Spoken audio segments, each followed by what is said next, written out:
بسم الله والصلاة والسلام على رسول الله. ازيكم يا حبايبي؟ عاملين ايه؟ يا رب تكونوا بخير. النهاردة بإذن الله هنعمل صنف حلو سهل جدا واقتصادي جدا.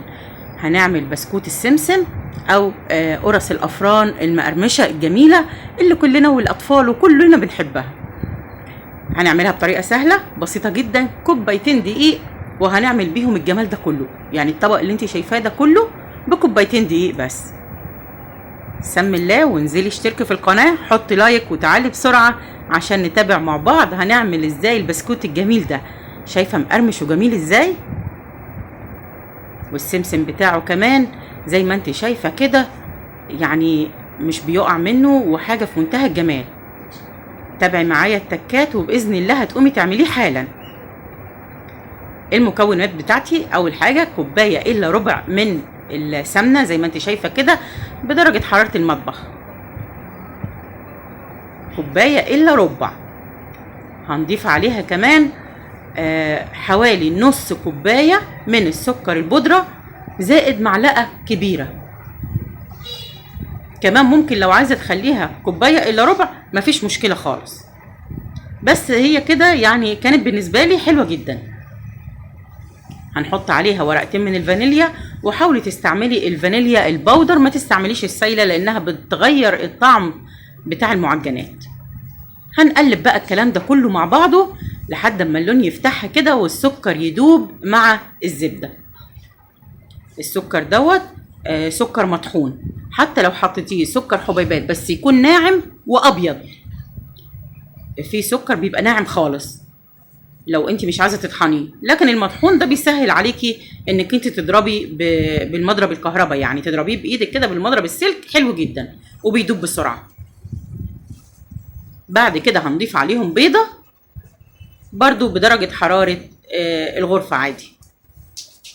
هنقلب الكلام ده كله لحد ما يمتزج مع بعضه.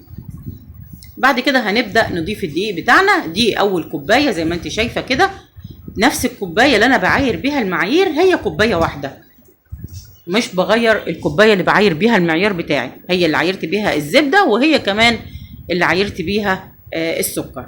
بضيف عليهم معلقه ممسوحه من البيكنج باودر، ما تزوديش علشان ما يفرش معاكي البسكوته، ما تفرش معاكي. وهنحط رشه الملح دي اللي بتعدل المذاق وبتخليه حلو جدا. هنقلب بقى الكلام ده كده مع بعضه بالسباتولا عادي قبل ما نضيف الكوبايه التانيه. لحد دلوقتي ما قلناش اي حاجه صعبه، كلها حاجات باذن الله موجوده ومتوفره في البيت.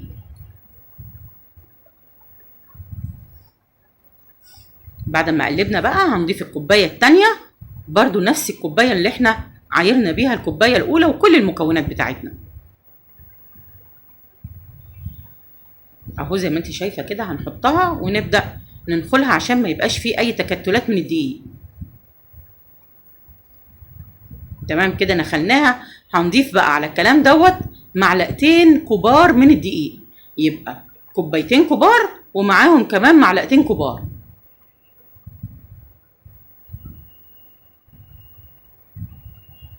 ونبدأ بقى ان احنا ندخل المكونات ديت مع بعضها بايدينا، مش هنبس الكعك، مش هنعجنه، يعني مجرد ان احنا بس بندخل المكونات في قلب بعضها. لان لو عملنا له عرق هتبقى الموضوع كده دخل في عجينة وحاجة تانية خالص، مش هتبقى البسكوت بتاعنا.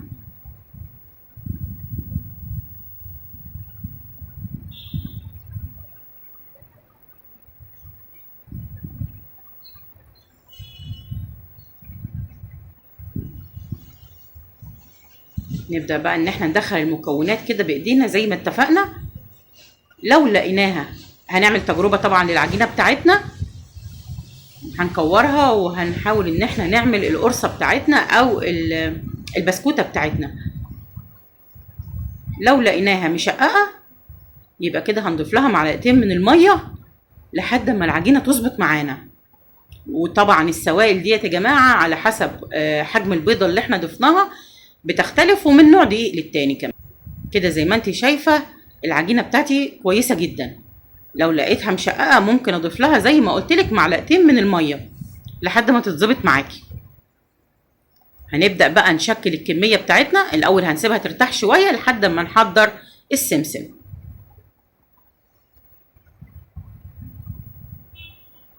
هنغطيها كده عشان الوش بتاعها ما ينشفش. وهنحضر السمسم بتاعنا. هنضيف على المقدار دوت معلقتين من العسل الأسود. ده السر اللي هيخلي السمسم بتاعي يلزق على العجينة ما يقعش منها خالص. معلقتين العسل اللي احنا حطيناهم. ممكن لو عندك شربات بتاع الحلويات كنت ضفتي معلقتين، او كمان لو عندك عسل ابيض ممكن تحطي عسل ابيض.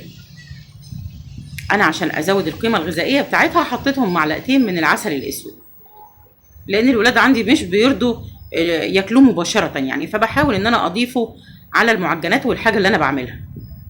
كده تمام، السمسم بتاعي جاهز. هنرجع تاني بقى نشكل العجينة بتاعتنا ونكورها كلها حجم واحد علشان البسكوتة بتاعتي تاخد نفس الحجم.